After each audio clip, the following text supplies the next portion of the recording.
I'm Coach Corey Wayne, and this is my video coaching newsletter. And the topic of today's newsletter is going to be at a crossroads in my career. Well, I've got an email here from a guy who's been following me for about a year, and he's doing really well in life, and something he always wanted to do, and after he started following my work, he said, you know what, I can't go to my grave without having gotten on stage and telling some jokes and seeing how people react. And so he started doing open mic night, and now he's starting to get booked for shows, and now he's got a comedy promoter that wants him to do like 15 shows in 30 days. He says the money is great, and it'll pay all my bills for the month, but then what do I do after that? He says, so he's wanting to know, should I stay doing what I'm doing, working in my career that I'm not crazy about, and continue to hone my skills in the comedy industry for another year, or should I take the plunge and just go for it? So what we're going to talk about today is looking at your downside risk. I had an entrepreneur, one of my first millionaire mentors that I met, and I was like, I think I was 22, 23. I sat down with him in South Beach, and he was very heavily involved when South Beach was going through its reformation, if you will, in the early 90s, when they started taking those old buildings that were built in the 20s and 30s, turning them into hotels, because up until that point, what happened was you had a lot of older people down there that had retired, and the place had just kind of gotten run down, and a lot of those people end up dying off and passing away, so they had all these boarded up, vacant, Art Deco type of buildings. So things are really cheap. And one of the interesting things that he taught me about real estate is he says, if you want to know where the trends are, find out where the artists live. Wherever the artists live, because they need cheap housing, because they're usually broke, they live in warehouse type things, and where those people tend to be is where like the next boom is going to be as far as the real estate industry. And he was right. He gave me several examples of where he had done that, where he had bought, you know, not only in South Beach, but areas down in Miami where there were a lot of artists living. And I mean, he made millions and millions of dollars, very successful guy. And so I took him to lunch one day just to kind of pick his brain, just to ask questions and just get some, you know, like I said, I was 20, 21, 22, 23. And one of the first things he told me that stuck with me was he said, most important thing is always know your downside. In other words, what happens when things don't go the way you expect? When all your rosy projections don't work out, what are you going to do then? And it was a great philosophy that I always followed. And there was one time in my life, back when I was in the real estate and the mortgage business, interestingly enough, where I didn't follow that. You get a little cocky, you get a little full of yourself, you're making lots of money, think you can do no wrong. And I really wasn't paying attention to my downside risk, and I made some bad business decisions that cost me a lot of fucking money, a couple $1 million it cost me. So I learned, even though I knew this stuff, it's like you don't follow the fundamentals, you're going to get bitten in the ass. So we're going to take that philosophy and we're going to look at this guy's email. So I have a quote that I wrote on this topic, and then we're going to go through his email. And the quote says, in every business deal, investment, career move, and personal relationship, you should always know your downside. In other words, what is your downside risk if things do not go as you planned? It's essential to be optimistic and go for the things you want in life in order to be successful, but you should do it in a balanced way with minimal risk to your career, business, health, and emotional well-being. Making progress towards your grandest goals and dreams always involves risk, but you should not risk more than you are willing or can afford to lose. Incremental progress is a smart, steady, sure, and balanced way to succeed, but recklessly gambling in hopes of an instant payoff is like thinking that you can beat the house in a casino where the odds are never stacked in your favor. So with that philosophy in mind, let's take a look at this guy's situation. He says, hey coach, I've been following you for about a year, and I have to say I've never been happier.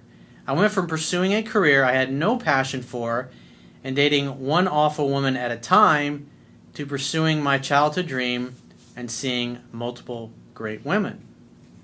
That's awesome, dude. It's your birthright. I mean, think about it. We come into this world to enjoy our lives. We're not here to toil away at some fucking desk job in a cubicle. It's something we hate. We're here to do, I mean, think about it. You're going to have a much better impact on the world if you're doing something that you love and you have a passion for. And the more people we can get doing that, just think of how much better the world is going to be. I mean, how many times have you walked into a business or a government office, if you will, and you have to deal with somebody that's a fucking clock puncher? They're just doing the job for a paycheck. They hate fucking being there. They don't like being there. They're rude. They're ornery. And it's just a shitty experience. And how many times have you walked into a business or a restaurant or anything in your life and been taken care of by people who absolutely love what they're doing? It's a much better experience. They deliver more value, and you walk away with a bigger smile on your face, feeling good about the experience. The more people that we get aligned with their true purpose, their core mission in life, it's going to make the world better for everybody. I feel like I've done a complete 180. I decided that I couldn't go to my grave without attempting to get on stage and tell some jokes. And I've talked about this many times in the past, when they have done interviews with people that are like on their deathbed, or people that have lived to be like 175 years or up. It's like all of them across the board, they all said the same thing. I wish I'd have taken more risks. I wish I'd have done those things that I was scared of. Because you get to the end of your life, you're out of fucking time. And wouldn't you much rather be sitting on your rocking chair or in your hammock somewhere when you're older, just smiling with a big fucking smile on your face and thinking about all the great memories that you had, all the great experiences that you had, versus the average person, they have a life full of regrets, or they just can't wait to get out of life. I mentioned before, I have a doctor friend of mine, and he's a cardiologist. And so I was asking him, it's like when people come to you and they're having heart problems, or they have a heart health challenge, it's like life-threatening. It's like, and you tell people exercise, diet, and you go through all those things. What percentage of them actually do it? He says what's interesting is like people 55 and up, it's like 75% of them are like, just give me the fucking pill. I don't want to hear about the exercise. They just don't care anymore. They've just totally given up. And it's just the opposite. People that are under that age, about 70-75% of them actually will take the advice. They'll start working out. They'll start eating better. They'll start taking care of their body.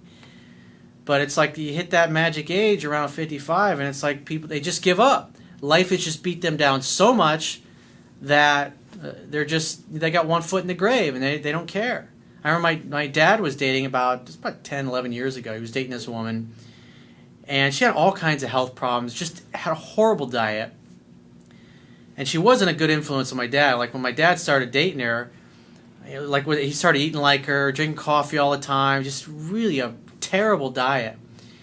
And I just remember, it's like I was talking to him, and the next thing I know, he's got all these medications he's on. He's got colitis, or he's basically shitting blood and all this stuff. I'm like, Dad, you're out of your fucking mind. So I got him juicing and doing those things, and he got off all those medications. And like the girlfriend that he had, and she wasn't interested in any of that. So I don't want to green juice. I don't care about that.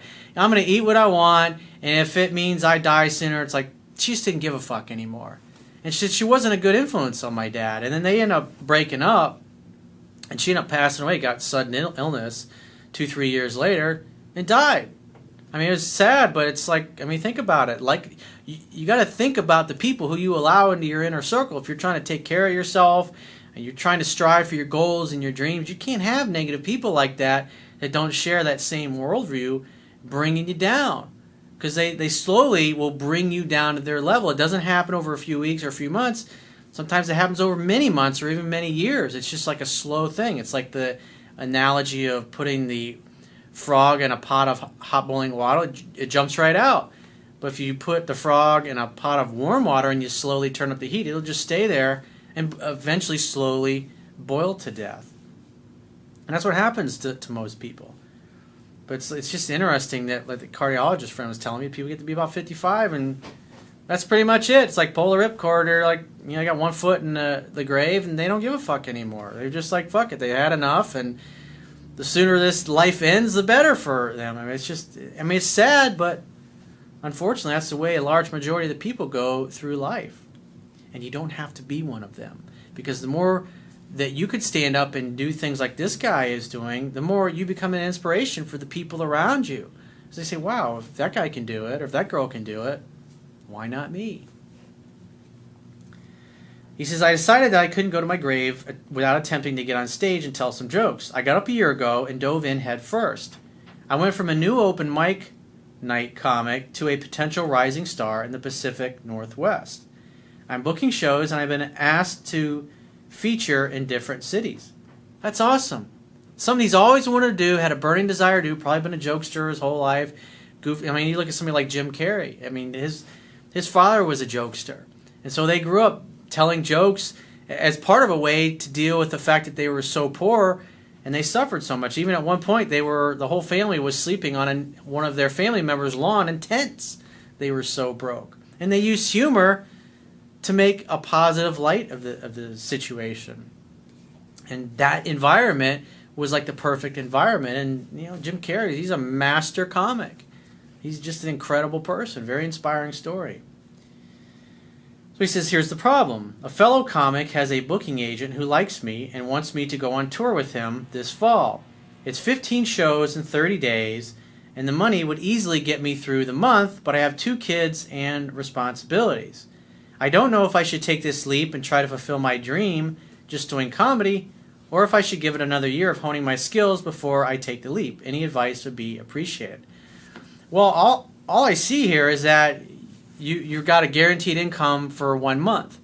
Now, it's totally possible that you could quit your job and go out and do these 15 shows or whatever in 30 days, and then they book you for another month. And it's like flipping a coin.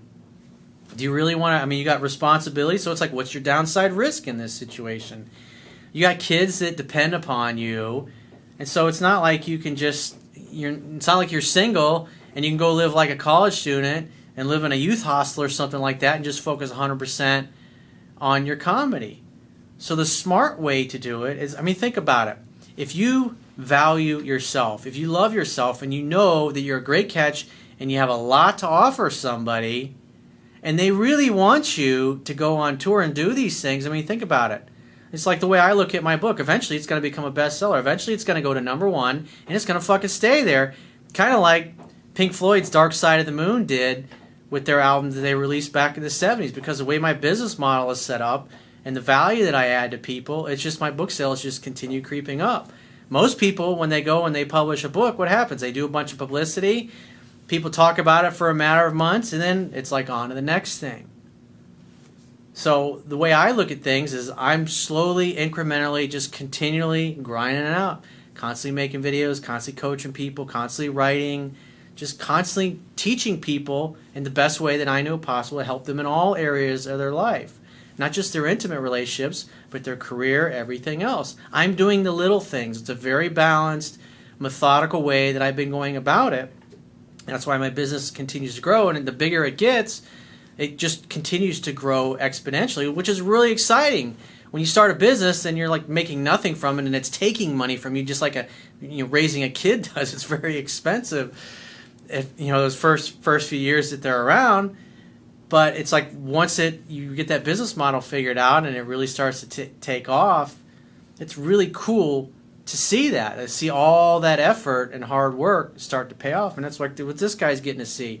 Something he's always had a passion for, and because he has a burning desire to do it, and it's something that he loves and it's really compelling to him, that's why he's so good at it, because that's aligned with his core purpose and his mission in life. And so if you look at it from the perspective of you have a lot of value to bring to the table, and eventually you're going to become an internationally known great comic because you have a passion for it. You're obviously good at it. If after just a year you already got people wanting to book you for shows, think about it. Repetition is the mother of skill. And being a stand-up comic, really, it's like you look at any of the greats like Jim Carrey or Seinfeld or Carlin or anybody like that. It's like they come up with jokes, they go and they do open mic nights, or they get in front of an audience and they tell jokes and they record it, they film it, and they see how the audience reacts. And what they do is they review the tape and they look at what jokes bombed and what jokes did really well, and the jokes that didn't do well, they work on those jokes to try to come up with ways to make them funnier, or they replace them altogether. And then they go out and next time it's like the same thing. So that's why you can go see a comic. And it doesn't matter which city you see them in, or you see them at the Improv or the Comedy Store or something like that. It's the same act. Repetition's the mother of skill. They just continue. I've gone to see stand-up comics when they're starting a new tour with all new jokes and everything, and they talk about this. They share these things. And me being a success coach, a life coach, I listen to those kinds of things. I listen to how they do it. And all the greats, that's what they do. They practice things out on people first. They see what works, and they see what doesn't work. And they continue to change and refine their act until they pretty much keep the audience laughing all the way through it. And after they're on tour for a year or so, what do? They go to like an HBO comedy special, or they do some kind of special on like the Comedy Channel or whatever, and they film it, and they have a DVD of it, or they make a movie of it or whatever, and they make a shitload of money for it. So, I mean, at the end of the day, eventually you're going to get there is the way you should look at it. If this is what you love, so until somebody's willing to give you the kind of deal that you want, I mean, in this particular case, you got to work. I would assume you're like working Monday through Friday. So when it comes around to like the weekends, say, great, I'm happy to go on these cities, but I got a job. I can't count on just having work for 30 days and then not know what I'm going to do after that. I got kids. I got responsibilities. So book me my gigs on the weekends and fly me out there, pay for my airfare, put me up in a hotel, and I'd love to do that. Otherwise, I'll just do shows here and there when you want me. If not, I appreciate the offer, but I've only been doing this for a year, and you're already ready to take me on tour. So somebody's going to come along and want to hire me, or want to give me a contract, or want to give me if you were getting like a guaranteed contract for a year or two, I'd say that's a different story. But your downside risk here is that you're taking all the risk. I mean, say you go and you do real well, and the shows are great, but he has nothing else lined up for you. Then what? You got kids to take care of. You can't just... So, to me, your downside risk is too high to quit your job at this particular moment in time. But it doesn't mean you can't do these shows. Just have him schedule it in a way that you can go do these shows in a weekend. Maybe you do 2 or 3 shows in a weekend. You fly out on a Friday night. You do 2-3 shows on a Saturday, 2 to 3 shows on a Sunday, and then take the red eye back to your city or whatever. Sleep on the plane or whatever it has to be. And then go to work on Monday. And then Friday do the same thing all over again. That's a much better way to do it. And if this guy really wants you, if he really believes in you, he's just not another fucking phony-ass Hollywood type, because I've dealt with a lot of those assholes. Because they'll tell you, oh, you're great, you're what, oh, we want to use you, you're wonderful, oh, it's so... They don't fucking care. They're just looking to make a fucking buck off you. I get these people contact me all the time, want me to do radio shows, television shows, and I'm like, dude, I got my own YouTube channel. I can say whatever the fuck I want without the filter of traditional media and TV and radio, which is a dying medium anyways. So why would I want to give up everything I've got that's continuing to go up like this to go into a dying medium? Content is king. If you're a content producer, put your stuff in the internet, things like Facebook or your own personal website, YouTube, Instagram, things of this nature, and that way you have ownership of everything that you do. I would also suggest for you, the guy that wrote this email, you should also think about doing a YouTube channel and telling some of your jokes. Get a nice background, kind of like what I got. You can get those things made up for a few $100s, get yourself some lights, a camera, build yourself a little studio or whatever it happens to be, and just come up with funny shit and talk about it and make people laugh. That's one thing that you can do to help your career in your spare time. So this is a good opportunity that this guy is giving to you, but from a negotiation standpoint, just negotiate a deal where you can keep your job and you can work on the weekends. I wouldn't give up your job right now. It's too much downside risk, and the guy's really not bringing anything to the table. Unless it's a big studio or a big company that's willing to sign you a contract and they have the financial wherewithal to actually pay you and perform on that contract without any bullshit weasel clauses to dump you at a moment's notice, keep your job. But in a year, that's fantastic that you've done so well in a year. So the way I would look at it, if I were you, eventually you're going to get there, just like me. I know eventually my book is going to go to #1 and become an international bestseller, and it's going to stay there once it gets there, which is going to continue to sell more and more books. And that's why I just focus on adding value. So do the same thing. Build your own personal brand. Don't ever put all your eggs in one basket and depend upon Hollywood or a television network or any of those people. Depend upon yourself. That's why I have my own personal website, because I have all of those email subscribers. Because you never know what happens. Maybe someday Facebook goes out of business, or Instagram goes out of business, or YouTube goes out of business. If you own all of your own content and you have all that stuff, then you can put it in other platforms as things continue to evolve over the next 5, 10, 15, 20 years. And the work that you do today, you can be getting paid on it for the rest of your life and getting residuals without people getting these middlemen in Hollywood and these television networks getting in the way of all of that and giving you pennies on the dollar for all the value that you have. So if you'd like to get my help personally, the quickest way is to book a paid phone, Skype, or email coaching session. You can choose any of those options by going to my website, clicking the products tab at the top of your screen, and just follow the instructions for booking whichever option works best for you. And I will talk to you soon.